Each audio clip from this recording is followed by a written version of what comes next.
Salam alaikum à toutes et à tous. Bonjour à toutes et à tous. J'ai le plaisir d'avoir avec moi cette 34e rencontre annuelle des musulmans de France, Ousmane Timéra. Ousmane Timéra est un conférencier, intervenant dans pas mal d'endroits. C'est également le fondateur d'une société qui s'appelle Ethicité, qui s'occupe donc de formation, de conseil, d'empowerment.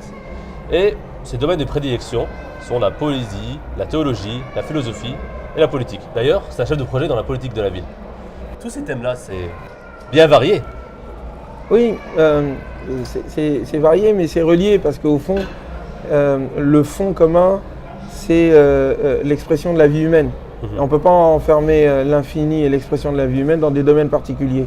Et la poésie, la politique, la théologie, comme la poésie, sont autant de domaines dans lesquels la créativité humaine s'exprime. Et moi, je suis à l'aise dans ces quatre domaines en même temps. On parle de créativité.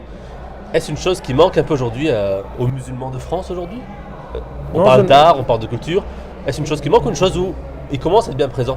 Non, je ne pense pas. Je pense qu'il y a beaucoup de tentatives. Il suffit de voir ce qui se passe au Salon du Bourget. Il y a plein d'associations. Il y a une énergie qui existe.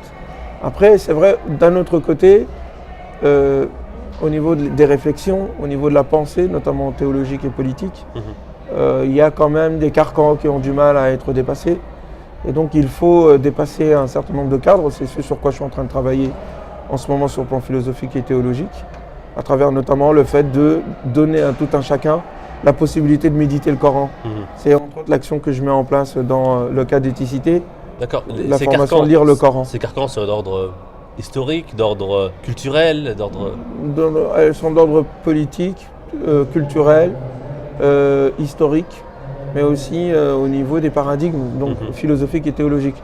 La conception qu'on a de Dieu, du monde et de l'homme ne correspondant plus au Coran et ne correspondant plus à l'infini humain, eh bien on fige au fait. En fait, on finit par idolâtrer et adorer une forme particulière qui avait exprimé un modèle, l'islam ou autre, un modèle particulier en faisant le modèle universel.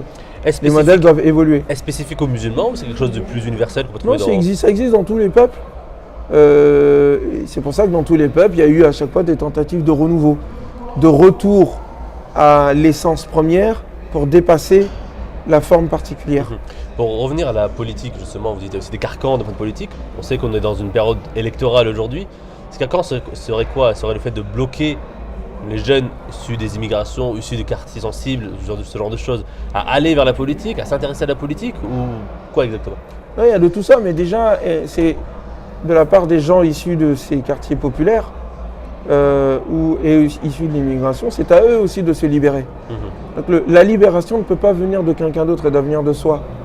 Et il y a effectivement une tentative de discrimination et de bloquer un certain nombre de talents issus de ces endroits.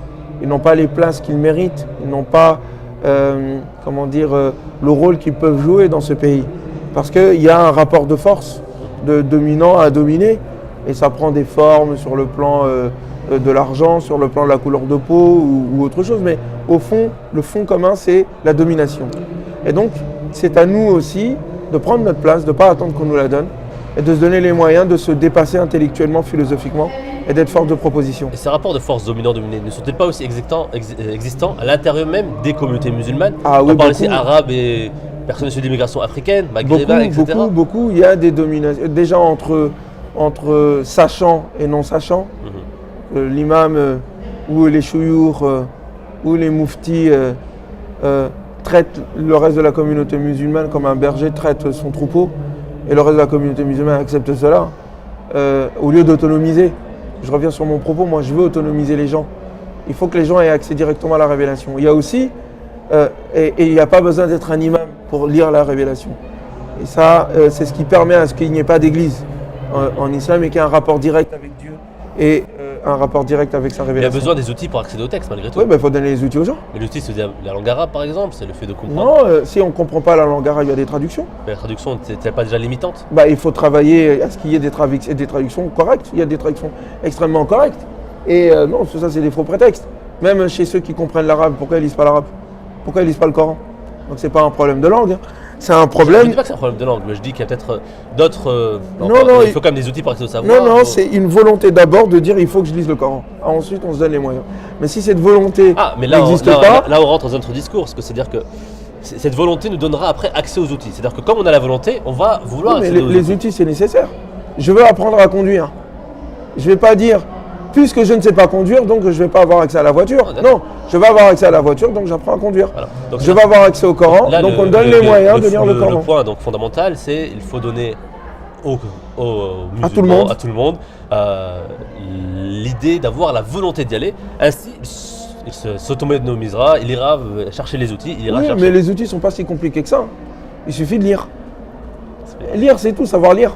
Soit on lit l'arabe, pour ceux qui veulent apprendre, soit on lit en français, et les traductions sont très belles. Et ça, ce sont des choses aussi qui peuvent être applicables pour d'autres thèmes. On parlait de politique, on parlait de dans la vie. Après, il y a aussi des rapports de force au sein de la communauté, entre communautés musulmanes. Il ne fait pas bon dans certaines communautés maghrébines d'être noir. Je dis comme je le pense. Même si la majorité des Maghrébins, et Dieu merci, je le vois dans toutes mes conférences, ne sont pas racistes. De même, de l'autre côté aussi, il y a un travail de rapprochement à faire entre les différentes communautés musulmanes, indiennes, africaines, françaises, européennes. Il y a plusieurs communautés dans la communauté musulmane. Ce travail n'est pas fait. Mais n'est-il pas aujourd'hui dans les jeunes générations plus de rapprochement qu'il y en avait dans les plus anciennes?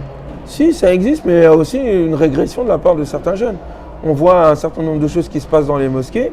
C'est le fait d'un certain nombre de jeunes qui sont lobotomisés. Là, on rentre dans des discours qui sont même antinomiques, mais contraires même à l'esprit de l'islam. Qu'elle te dit, ça c'est une partie de Jahiliya, c'est une partie de l'époque pré-islamique, lorsqu'on a un des compagnons qui a appelé Bilal ibn Saouda au fils de la noire. Et le prophète a dit, ah là, tu as été comme c'était avant l'islam. Mais ça, c'est la théorie. La théorie est là. On est d'accord que l'islam est contre ça.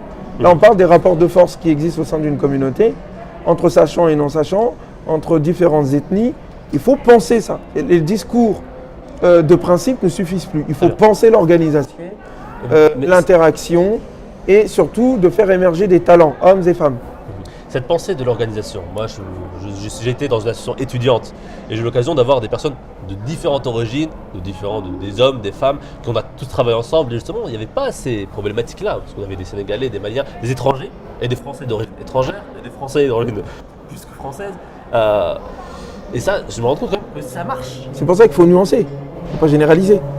Il y a dans les associations, après, dans les associations, c'est souvent des gens qui sont qui ont fait des études supérieures, bon, c'est pas la même chose. Ça devient l'outil de conscientiser la population. Toute la communauté, les leaders, ceux qui prennent la parole comme moi, comme toi, donc les exemples aussi. Les imams, les chouyours ont un rôle primordial. Entre autres, mais pas que eux. Malheureusement, c'est qu'on pense qu'il n'y a que eux qui peuvent parler. Mais eux aussi, ils ont un discours religieux, parce qu'ils ont le discours de principe. Après, on a la partie, on va dire, les personnes qui sont ce qu'on appellerait les laïcs en termes chrétiens, mais qui ont accès aussi aux confessions religieuses, certes, mais qui sont aussi les personnes qui sont le moteur de la communauté. C'est vrai, mais le moteur de la communauté, normalement, je ne pense pas que ce soit les chouyours. Si c'était les chouyours, ça se saurait. Il y a d'autres acteurs qui sont assez importants, qui doivent aussi prendre la parole, même si les chouyours ont besoin aussi. Si on revient à l'histoire de l'islam, au tout premier temps de l'islam, les moteurs, même s'ils étaient savants, c'était les politiques, d'une certaine manière. Quand on parle, c'est le chef, non?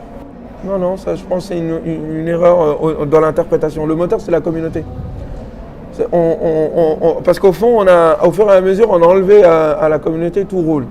Les découvertes scientifiques, la propagation de l'islam, de son message, le fait que des populations entières en Afrique de l'Ouest, en Asie, en Indonésie et autres soient rentrées dans l'islam et fondé la civilisation musulmane, c'est la communauté, ce n'est pas les États.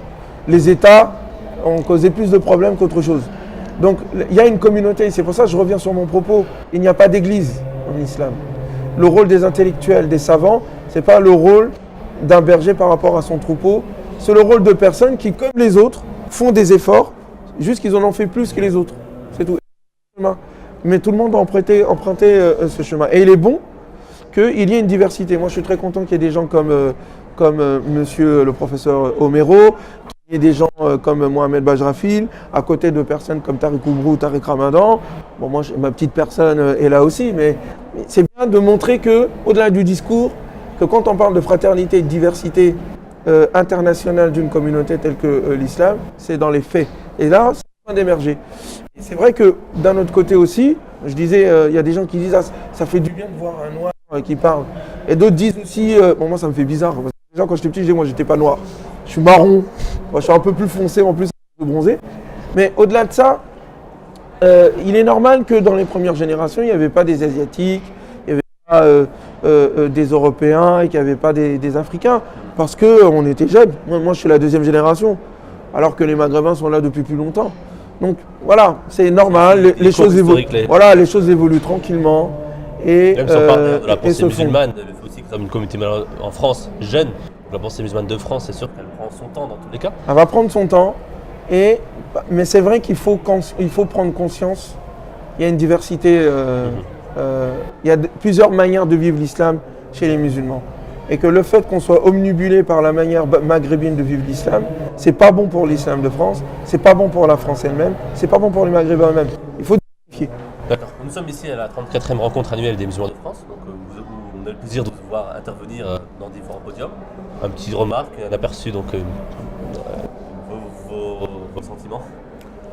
Mon sentiment, c'est que je suis très content de participer à l'éclosion d'une réflexion et d'une pensée, pousser les gens à réfléchir, à débattre aussi. J'ai débattu avec un certain nombre d'intellectuels et de chouyours que je considère être plus expérimentés, plus savants que moi, et le fait qu'ils puissent me permettre de dialoguer avec eux de façon calme et quelquefois de façon assez passionnée, c'est ma nature, je trouve que c'est une très belle chose et je les remercie pour cela. Et puis je pense qu'aussi c'est le lieu aussi de voir, de prendre le pouls de la communauté, d'une communauté musulmane qui est quand même traversée par des tensions, par des difficultés, par des pressions aussi au niveau national avec les élections qui arrivent, de voir un peu de quelle manière au fond on a une jeunesse, une communauté musulmane qui est assez jeune et aussi qui est assez pleine de rêves, qui ne se laisse pas envahir par le pessimisme ambiant de ce pays. Donc moi je pense que c'est une très bonne chose. Après, il y a des choses à améliorer je pense, comme toujours, mais je pense qu'il faut aller vers des thématiques beaucoup plus révolutionnaires, beaucoup plus fondamentales que la rencontre annuelle des musulmans de France et d'Europe, je pense que ça devrait être même pour l'Europe entière, soit aussi un lieu où se pense un nouveau projet de société en France et en Europe. On doit doit sortir des idées qui puissent se propager dans toute la société et puissent en tout cas montrer que nous participons pleinement au renouvellement de la pensée française et européenne. Merci beaucoup, merci à toutes et à tous de nous avoir suivis. Merci à vous. Temera. Merci à toi, cher ami. C'est un plaisir de vous avoir. À très bientôt. Que Dieu te protège.